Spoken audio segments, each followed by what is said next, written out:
Welcome to Coven with Jen. So, I'm going to talk about Yule today, but the way we're going to do it is a little bit different context than what I've seen out so far. And I really wanted to make sure that there was at least a few videos out there dealing with this if you are going through this yourself, because it can be kind of rough. And what am I talking about? I'm talking about dealing with your first Christmas this holiday season after you have deconstructed from your faith. Take a breath. Probably a much needed one because you're not alone.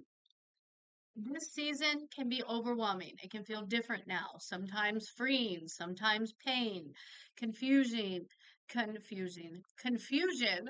and in ways that you did not even expect to feel. I'm also doing my nails while we're talking, multitasking.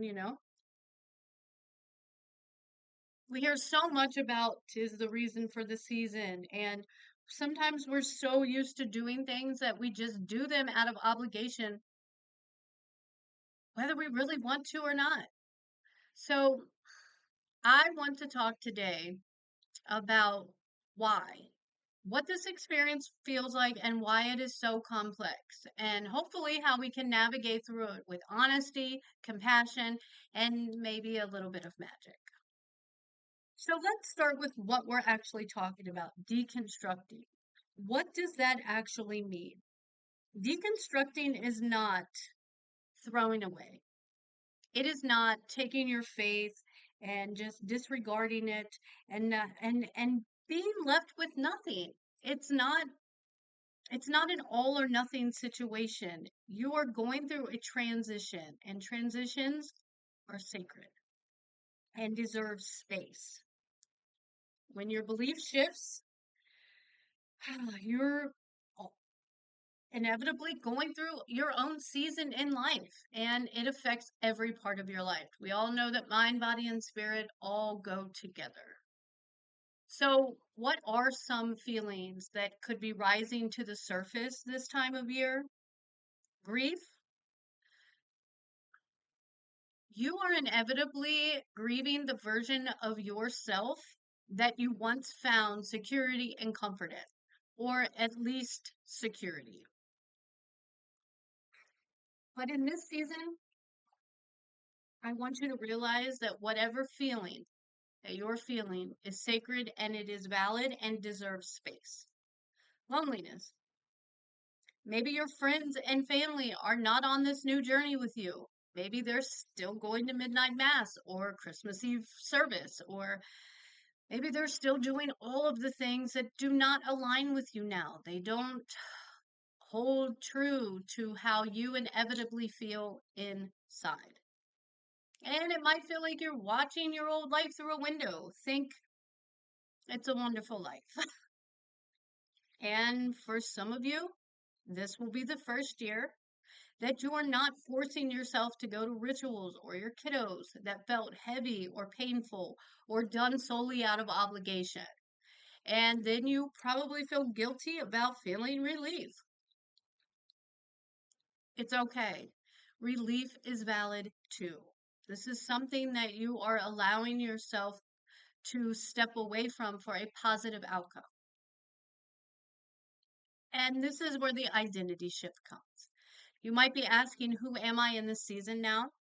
What does this holiday even mean for me anymore? If you are feeling any of this, little of this, all of this, then you are not broken. You are transitioning. And transitions are what? Sacred. Now, let's zoom out for a moment and think about across different cultures. Winter has always been a time of descent, a journey inward. So think Persephone descending into the underworld. Anana stripped away of everything that she thought defined her. And Demeter holding grief and hope in the same breath. These are not punishments. Although I would have to think if someone took my daughter into the underworld, it probably would have been along the same consequences as Demeter. If you don't know the story, you won't get the joke, so go look that up. These are these are about transformations. And if this is your first Christmas after deconstructing, then this is your own personal descent. Not into a void, not into a never ending darkness, but into truth, your truth, into a quiet place where new meaning begins to grow. So, now what do you do with all this? You've recognized the emotions, you've figured out why you feel them, you're journaling about them. What do you do with it? So, the way that you celebrate Christmas, the way you used to do it, doesn't have to mean all or nothing. So it doesn't have to be I'm going to celebrate everything we did or I'm going to throw it all away. It's that middle ground. Again, all about you. You don't have to reject it entirely and you don't have to accept it entirely either. So, how do you reclaim it? What can you do to make this season sacred and personal to you? Create new rituals. Light a candle at sunset, take a solstice walk, write a letter to your future self. I have a sunrise ritual video that I did. I will link in the description. Focus on values instead of doctrine, generosity, connection, rest. And guess what? Rest is a ritual all in itself. Focus on creativity. Make those crafts that you have always wanted to do, but it wasn't churchy enough or Christian enough looking, or it didn't have enough Jesus in it. Those are just examples of things that I have heard from my friends. They're like, I really want to make this wreath, but my mom said it needs to look more Christmassy, more about the Lord. These are your discretions now, your decor, your songs, your decorations. Blend traditions. In my house, I talked about this before in some of my other Yule videos. We do a mixture of all things. We do a Christmas tree, a stocking, a gingerbread village. We do Yule decorations. We do the 13 wishes of Yule. We also learn about Hanukkah and the menorah and why there was a miracle associated with the oil. Now, we don't light a menorah, but we have family that are Jewish. And even though we don't celebrate that religion and that holiday, we celebrate the people that we love that do celebrate that holiday. Because at the end of the day, we want respect for how we're transitioning and what we believe. And so we should give what we're wanting to receive. So the next one ended up being a very powerful thing that I didn't realize how powerful it was going to be. And that is writing a letter to your future self. Write a letter, seal it up, and open it this time next year. And it's going to amaze you, probably because it did me, about how I have had evolved, thought, changed, think about things.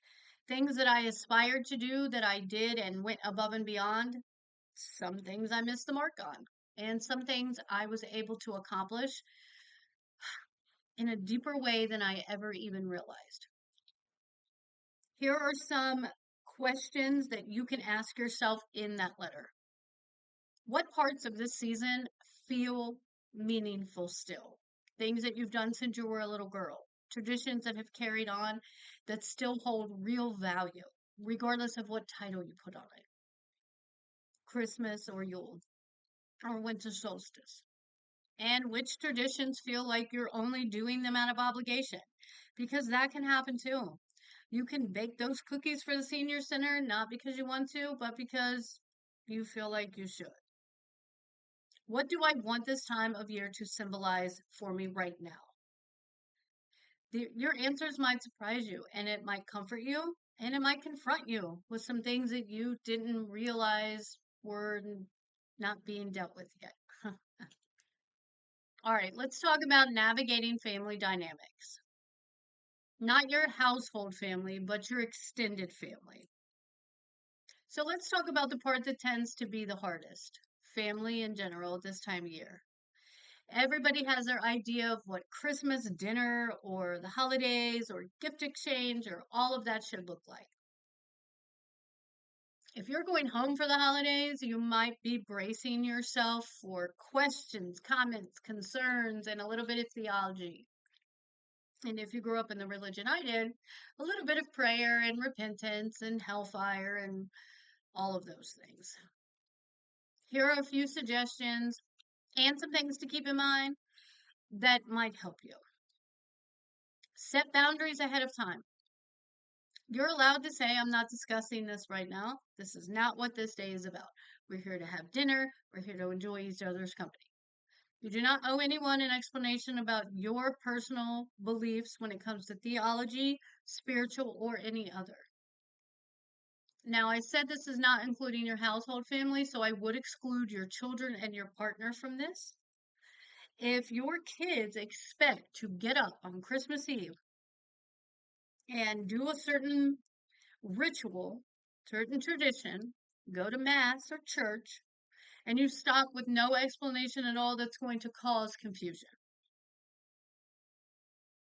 So when I talk about this family, this isn't your household family. This is your extended nana, grandma, mama.